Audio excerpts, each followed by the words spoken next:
Hello everyone. तो start करते हैं एक बहुत ही बेहतरीन Turkish drama revenge to love story. इसमें जो फीमेल लीड होती है उसका नाम होता है ज़ैनब और वो बहुत ही काइंड हार्टेड होती है। वो सबकी हेल्प करती है और किसी के साथ भी कभी बुरा नहीं करती। ज़ैनब की फैमिली का अपना फार्म होता है, अपना हाउस होता है। वो अपने फार्म में बहुत ही मेहनत से काम करती है। और दूसरी साइड जो मेल लीड होता है उसका नाम हलील होता है और वो थोड़ा गुस्से वाला होता है और उसको अपनी फैमिली का रिवेंज भी लेना होता है ज़ैनब की फैमिली से। और रिवेंज का जो कारण है वो आपको आगे स्टोरी में पता चलेगा। उसके बाद वो अपना ट्रैक्टर लेकर के फार्म से कहीं जा रही होती है। सामने में हलील भी अपने गाड़ी से आ रहा होता है और दोनों बहुत स्पीड में जा रहे होते हैं। फिर दोनों अचानक से गाड़ी रोकते हैं तो हलील निकल के चिल्लाने लग जाता है कि तुम क्या कर रही हो, तुम्हें दिखता नहीं है क्या। फिर ज़ैनब अपना फ़ेस ढकी हुई होती है, लेकिन जैसे ही वो अपना फ़ेस ओपन करके उससे बात करना स्टार्ट करती है कि तुम ब्लाइंड हो, मैं नहीं, और तुम्हें पता नहीं है क्या ऐसे रोड में तेज़ गाड़ी नहीं चलानी चाहिए। तो हलील जो है ज़ैनब का चेहरा ही देखते रह जाता है। First side love. फिर वो चिल्लाती है कि मैं तुमसे ही बात कर रही हूँ, तुम इधर उधर, तुम मुझे क्या देख रहे हो। हाँ, अभी तुम इतने तेज़ गाड़ी चला रहे थे, तुम तो हम दोनों को मार ही डालते। तो वो बोलता अच्छा मैं मार डालता, तुम मेरी तरफ आ रही थी इतना स्पीड में।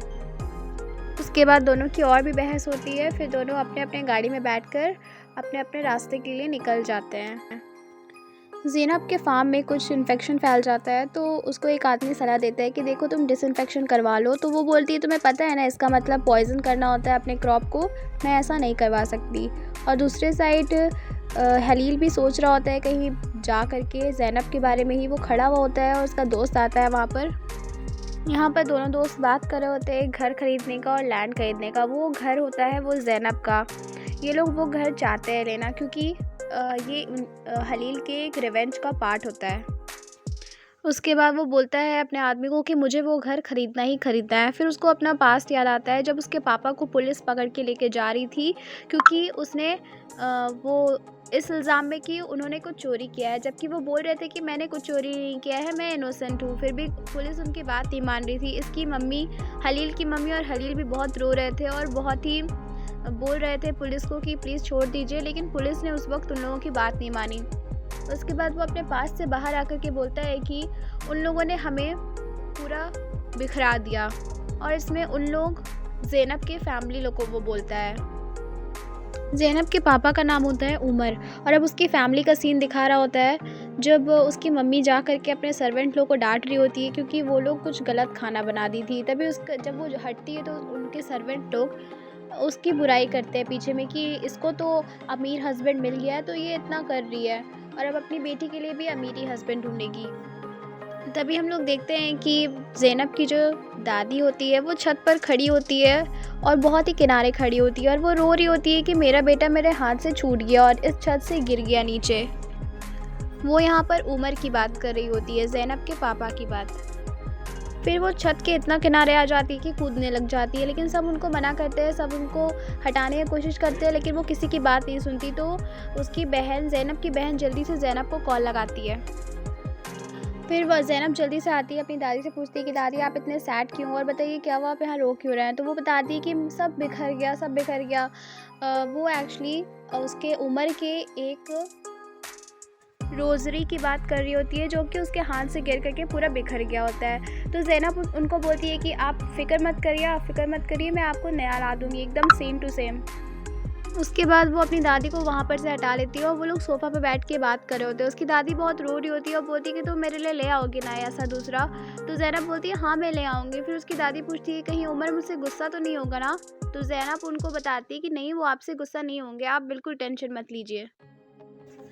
वो अपनी दादी के पास से बाहर आती है कि उसकी मम्मी उसको सामने में मिल जाती है। वो बोलती है तुम्हें पता है ना, देखो अभी तुम्हारी दादी टेरेस पे एकदम किनारे खड़ी थी, उनका अगर वो गिर जाती तो मेरा मानो तो उनके लिए एक नर्सिंग होम का इंतज़ाम करो। तो फिर ज़ैनब बोलती है मम्मा आप ऐसा बात बोली भी मत, अगर दादी सुन लेंगी तो उनको बुरा लगेगा और वैसे भी पापा से मैंने प्रॉमिस किया है कि मैं दादी को कभी अकेला नहीं छोड़ूंगी। उसके बाद ज़ैनब जाती है दुकान में, रोज़री के पीसेस 2 भुला गए थे उसको लेने के लिए। तो वो बोलती है कि मेरे दुकान में जाके कि मेरे फादर जो है उनका रोज़री टूट चुका है, उसके 2 पीस भुला चुके हैं, क्या आपके पास है क्या, ये देख करके बताइए। तो वो बोलते हैं कि हमारे पास हो या ना हो ये कंफर्म नहीं है क्योंकि ये तो बहुत स्पेशल है और ये एकदम रियल है, ऐसा रियल मिलना बहुत मुश्किल है। तो फिर वो अंदर जा कर के देखते हैं, तब तक बाहर हलील भी होता है और वो बाहर से ही ज़ैनब को देख रहा होता है। तभी दुकान वाले आ कर के बोलते हैं कि अच्छा हुआ ये मिल गया, ये ले लीजिए आप। उसके बाद ज़ैनब पैसा देने लग जाती है, तो वो बोलते हैं नहीं नहीं, इसकी कोई ज़रूरत नहीं है, मिस्टर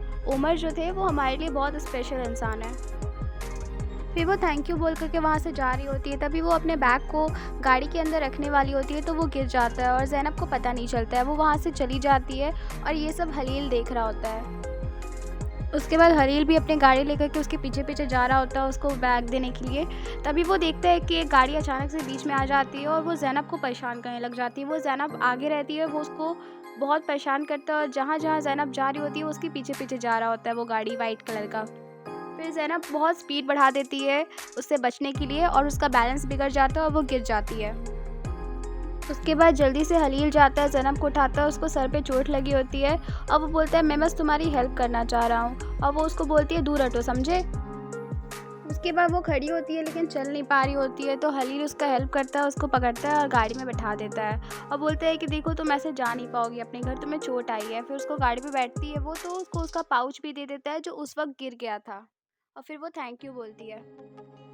उन लोग की थोड़ी बहुत बात होती है, उसके बाद उसका सर दर्द होने लग जाता है। तो हलील बोलता है कि तुम्हें अभी बोलो तो हॉस्पिटल पहुंचा दो, तो वो बोलती है नहीं, मुझे हॉस्पिटल नहीं जाना है। फिर ज़ैनब हलील को थैंक यू बोलती है कि तुम मेरी हेल्प की हो, वरना कोई और होता तो देख कर भी आगे बढ़ जाता। फिर वो लोग गाड़ी पर ही बात करते हैं और ज़ैनब बोलती है कि तुम यहाँ लोकल के नहीं लगते हो, तो वो बोलता है हाँ मैं अभी तुरंत आया हूँ और शायद परमानेंट यहाँ रहने लग जाऊँगा। तो वो बोलती है सब ऐसा ही सोचते हैं, लेकिन फिर वो चले जाते हैं बाहर कमाने के लिए और मुझे लगता है तुम्हारे साथ भी ऐसे ही होगा। फिर वो गाड़ी चलाते अचानक से एक घर के पास आकर के रुकता है जिसमें लिखा होता है असलानी। वो असलानियों का घर होता है जिसकी वजह से उसके फैमिली में इतनी प्रॉब्लम आई है, हलील की फैमिली में, और उसके पापा और मम्मी अब नहीं रहे हैं। तो वो उसको देख करके रुक जाता है और बहुत गुस्सा हो जाता है। फिर वो ज़ैनब से पूछता है कि तुम यहाँ रहती हो क्या, तो वो बोलती है हाँ मैं यहीं रहती हूँ। तो उसको और भी गुस्सा आ जाता है, तो वो बोलती है मेरा घर का रास्ता यहीं से है, तो मैं यहाँ से चली जाऊँगी अब आगे। वो बोलता है नहीं, मैं तुम्हें तुम्हारे घर तक छोड़ूंगा। फिर वो याद करता है अपने बचपन का, जब उसकी मम्मी रूम के अंदर बंद हो गई थी और बोल रही थी कि असलानी फैमिली ने हमें पूरा बर्बाद कर दिया। वो बोलता है मम्मा प्लीज़ आप खोलिए, दरवाज़ा खोलिए, और उसकी मम्मी बहुत रो रही होती है दरवाज़ा बंद करके। वो अपना बचपन को याद करता है और भी ज़्यादा गुस्सा हो जाता है, लेकिन वो उस वक्त ज़ैनब को दिखाता नहीं है कि वो गुस्सा है, और वो उस रास्ते से ज़ैनब को असलानी फैमिली वाला घर में जाके छोड़ देता है। फिर भी ज़ैनब बार बार पूछ रही होती है, उसका फेस देखी कि तुम सच में ठीक हो ना। तो उसके बाद वो उतरने से पहले थैंक यू बोल रही होती है कि थैंक यू, तुमने मुझे यहाँ तक छोड़ दिया। फिर वो वापस से उसको रुकवा करके पूछता है क्या तुम सच में यहाँ रहती हो या यहाँ काम करती हो। तो ज़ैनब बोलती है कि हाँ मैं काम करती हूँ यहाँ। वो बोलती है कि तुम ऐसा कह सकते हो कि इस घर में मैं ही हूँ जो काम करती हूँ। वो बस ये बोलना चाहती है कि मेरे फैमिली मेम्बर्स में से कोई काम नहीं करता है, सिर्फ मैं काम करती हूँ एज अ फैमिली मेम्बर। लेकिन यहाँ पे हलील वो समझ नहीं पाता है, उसको लगता है कि ये एक सर्वेंट है। फिर वो गाड़ी से उतर करके जा रही होती है लेकिन चल नहीं पाती है, तो वो हलील आता है, उसको गोदी उठा करके अंदर लेके जाने लग जाता है। तभी ज़ैनब की मम्मी उसको आवाज़ देती है, तो हलील उनको देखता है और भी गुस्सा हो जाता है और वो अपने बचपन का याद कर रहा होता है जब उसकी मम्मी जाती है ज़ैनब और उसकी मम्मी के पास हेल्प मांगने के लिए और उसके पापा को पुलिस से छुड़वाने के लिए कि उसके पापा चोर नहीं है। तो वो लोग उन्हें धक्के मार के बाहर निकाल देते हैं। असल में वो ज़ैनब और उसकी मम्मी नहीं होती है, उनके घर में जो सर्वेंट और उसकी मम्मी काम कर रही है वो होती है। लेकिन यहाँ पर एक मिसअंडरस्टैंडिंग होती है और हलील को लगता है कि वो ज़ैनब है जिसने उसकी मम्मी को धक्के मार के बाहर निकाल दिया, तो उसको उसका भी बदला लेना होता है। उसको बचपन का सोच के बहुत गुस्सा आ जाता है, तो वो ज़ैनब को एकदम ज़ोर से पकड़ लेता है। तो वो बोलती है अब आप मुझे छोड़ सकते हैं, नीचे उतार सकते हैं। तो वो ज़ोर से उसको नीचे उतार देता है क्योंकि वो बहुत ही गुस्सा में होता है, लेकिन वो उस वक्त दिखा नहीं रहा होता है कि वो गुस्सा में है। फिर उसकी मम्मी पूछती है बताओ ज़ैनब क्या हुआ तुम्हारे साथ। तो वो बोलती है मैं एक एक्सीडेंट में आ गई थी, लेकिन अच्छा हुआ इन्होंने मेरी हेल्प कर दी है, थैंक यू बोलती है। फिर हलील भी हाथ बढ़ाते हुए ज़ैनब की मम्मी को बोलता है हेलो और अपना नाम बताता है, तो उसकी मम्मी भी हाथ मिलाती है। उसके बाद वो ज़ैनब की मम्मी से बात करके और हाय हेलो बोल करके वहाँ से चला जाता है और एकदम गुस्सा होते हुए सोचते हुए जा रहा होता है। उसके बाद वो जाता है और अपनी गाड़ी में बैठ कर के पूरा गुस्सा हो रहा होता है, चिल्ला रहा होता है कि हाँ, मैं आऊँगा तुम लोगों के पास, तुम लोग फ़िक्र मत करो, तुम लोग को पूरा तोड़ दूँगा, तुम्हारी सारी सपनों को मैं चूर कर दूँगा, समझे तुम लोग? और ऐसे बहुत चिल्ला रहा होता है। तभी हलील का दोस्त का कॉल आता है। वो बोलता है हम ये घर नहीं खरीद सकते, हम लोग जो भी ऑफ़र कर रहे हैं वो लोग मना कर दे रहे हैं। तो हलील बहुत गुस्से में बोलता है कि ये मेरा घर है समझो, और मैं इसे लेकर के रहूँगा, चाहे मुझे कोई भी कीमत देने पड़ जाए। ज़ैनब अंदर जाती है, अपनी दादी के साथ बैठी हुई होती है और उसकी दादी रो रही होती है। बोलती है कि पता नहीं मुझे तो भूलने का आदत हो गया, पता नहीं मैं कब तुम्हें और सबको भूल जाऊँ। तो ज़ैनब बोलती है आप फ़िक्र मत करिए, मैं आपको खुद को भूलने नहीं दूँगी। हलील बहुत ज़्यादा गुस्से में होता है और वो अपने छोटे से पुराने घर पे जाता है, जहाँ उसके पापा को जिस वक़्त अरेस्ट किया गया था और वो लोग जहाँ बचपन में रहा करते थे। वो वहाँ जाता है, उसको सब चीज़ बचपन का याद आने लग जाता है, कैसे वो लोग एक हैप्पी फैमिली थे और कैसे वो लोग हँसते-खेलते एक परिवार थे, जिसको असलानी फैमिली ने पूरा बर्बाद कर दिया। दूसरा दिन हो जाता है और ज़ैनब की बड़ी बहन का एंगेजमेंट का दिन होता है और वो रेडी हो रही होती है। तभी उसकी मम्मी ज़ैनब को बोलती है कि तुम अभी तक रेडी क्यों नहीं हुई? तो ज़ैनब बोलती मैं रेडी हो चुकी हूँ और मैं यही ड्रेस पहनूँगी। तो वो बोलती है कि उसकी मम्मी नहीं, तुम ऐसा ड्रेस तो रोज़ पहनती हो, क्या तुम कोई वर्कर हो जो फील्ड में काम करते हैं? जाके रेडी हो जाओ, दूसरा ड्रेस पहनो। हलील बहुत रेडी हो रहा होता है, तभी उसका फ्रेंड उससे पूछता है कि तुम इतना रेडी क्यों हो रहे हो और कहाँ जा रहे हो? तो वो बोलता है कि मैं एक इवेंट में जा रहा हूँ। तो उसका फ्रेंड बोलता है कौन सा इवेंट है? तो हलील बताता है कि वो असलानी फैमिली का इवेंट में जा रहा है। और उसके बाद फिर वो जाता है और अपनी गाड़ी से पहुँच जाता है असलानी फैमिली के घर पर। फिर वो अंदर जाता है हलील, और उसकी मुलाकात सबसे पहले ज़ैनब की मदर से होता है और वो बोलता है कि हेलो आंटी। वो भी बोलती है कि हेलो, और मुझे बहुत अच्छा लगा कि तुम यहाँ आए। फिर वो पूरा घर को अच्छे से देख रहा होता है, पूरे मेहमान को अच्छे से देख रहा होता है और गुस्सा हो रहा होता है अंदर अंदर। उसके बाद ज़ैनब आती है और वो बहुत रेडी होकर के आती है। तो हलील जब उसको देखता है तो वो अपना नज़र ही नहीं हटा पा रहा होता है, उसको इतनी अच्छी लग रही होती है। उसके बाद ज़ैनब आती है अपनी मम्मी के पास और पूछती है कि ये यहाँ क्या कर रहा है? तो उसकी मम्मी बोलती है मैंने बुलाया है इसे। उसके बाद ज़ैनब जाती है हलील से बात करने के लिए। वो बोलती है कि तुमने तो मुझे सरप्राइज़ ही दे दिया और तुम्हें मेरी मदर का इनविटेशन एक्सेप्ट नहीं करना चाहिए था। तो वो बोलता है कि कोई फ़ोर्स नहीं कर सकता मुझे कुछ करने के लिए, मेरा मन था इसीलिए मैं यहाँ आया हूँ। फिर वो ये भी बोलते हैं कि ये अच्छा नहीं होता ना अगर मैं तुम्हारे मम्मी का प्रपोज़ल इनविटेशन रिजेक्ट कर देता, ये बहुत रूड होता। तो वो बोलती है कि ये तुम कितने पोलाइट हो। और फिर वो बोलता है कि वो डिपेंड करता है कि सामने वाला कैसा है, मैं उस हिसाब से अपना कैरेक्टर दिखाता हूँ। उसके बाद वो बोलता है कि मुझे तुम्हारा घर बहुत पसंद आया। तो वो बोलती है थैंक यू। फिर वो बहुत अपसेट हो जाती है और बोलती है कि मेरे पापा जो कि अब नहीं रहे, उन्होंने सब चीज़ का ख़्याल रखा है और वो बहुत अच्छे से रखते थे। फिर ज़ैनब की दादी आती है, वो ज़ैनब और हलील को एक साथ बात करते हुए देखती है और बहुत खुश हो रही होती है। और उसके बाद ज़ैनब बात कर रही होती है घर के बारे में हलील से, तो हलील को भी थोड़ा-सा बुरा लगता है, लेकिन उसके दिल में अभी बदला लेने का पूरा ये रहता है, इसलिए वो कुछ नहीं बोलता है उस पर। उसके बाद एंगेजमेंट का टाइम आ जाता है और ज़ैनब की बड़ी बहन अपने फियांसे के साथ आ रही होती है। ज़ैनब रिंग लेकर के खड़ी होती है, दोनों की एंगेजमेंट सेरेमनी होती है और फिर सब लोग उन लोग को कांग्रेट्स कर रहे होते हैं। हलील पूरा टाइम ज़ैनब को ही देख रहा होता है और ज़ैनब भी उस वक्त पूरा टाइम हलील को ही देख रही होती है।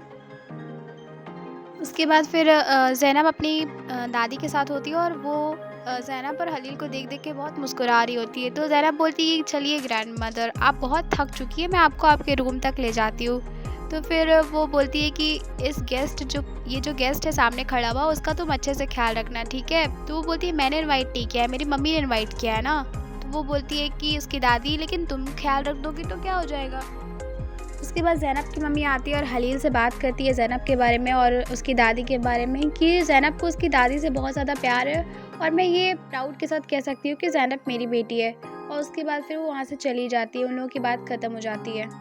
ज़ैनब दूसरे साइड अपनी दादी को बेड पर सुला रही होती है और उनसे कुछ बात कर रही होती है। ज़ैनब की दादी यहाँ पे बहुत खुश होती है हलील को देख कर के और बोलती है मुझे वो लड़का बहुत पसंद आया, वो जेंटलमैन है। फिर ज़ैनब बोलती है कि आप ही बस मेरी मम्मा के जैसा बात करने लग गए हैं ना।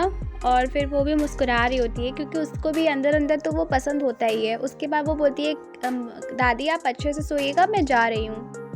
फिर हलील जैसे ही पार्टी से निकल कर के बाहर जा रहा होता है अपना फ़ोन लेने के लिए, क्योंकि उसका फ़ोन शायद कार में छूट गया था, तो वो ज़ैनब से टकरा जाता है और उसका कोट में पूरा पानी गिर जाता है।